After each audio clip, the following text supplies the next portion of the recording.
La petite fille raconte qu'elle était accompagnée par son père lorsque deux inconnus sont venus les interpeller en plein brousse alors qu'ils étaient en train de chercher du bois pour réchauffer leur gari. Ils les ont ensuite amenés dans le sentier que je vais vous mettre là, le sentier en pleine destruction. C'est arrivé là-bas qu'ils ont su qu'il y avait d'autres personnes qui étaient aussi séquestrées comme eux là-bas dans le sous-sol. C'est-à-dire qu'il y a des personnes, il ne faut pas les toucher. La petite fille et son papa a été, comment dirais-je, l'erreur qu'a fait le multimilliardaire en question. Le multimilliardaire en question, c'est un médecin occulte. Il fait des rituels sataniques. La petite fille dit même dans la vidéo qu'elle était... Le jour de son sacrifice était prévu le 26 juin, les amis. C'est-à-dire, le vieux milliardaire avait l'habitude même d'aller faire des dons dans des orphelinats. Il faisait des œuvres de charité dans la ville. Tout le Nigeria le connaît, il faut noter ça.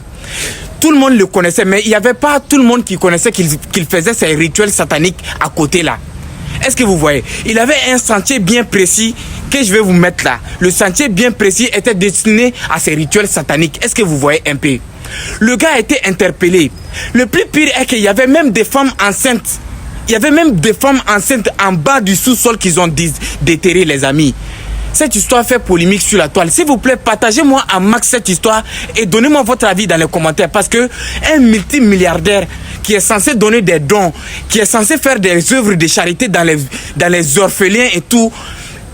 Non mais les amis, donnez-moi votre avis dans les commentaires. Sinon, l'histoire du milliardaire me terrifie tellement que moi-même j'ai peur du Nigeria. C'est-à-dire, on voit dans les films ce genre de choses, mais dans la vraie réalité, on ne s'était jamais mis dans la tête qu'il y aurait ça dans la vraie vie.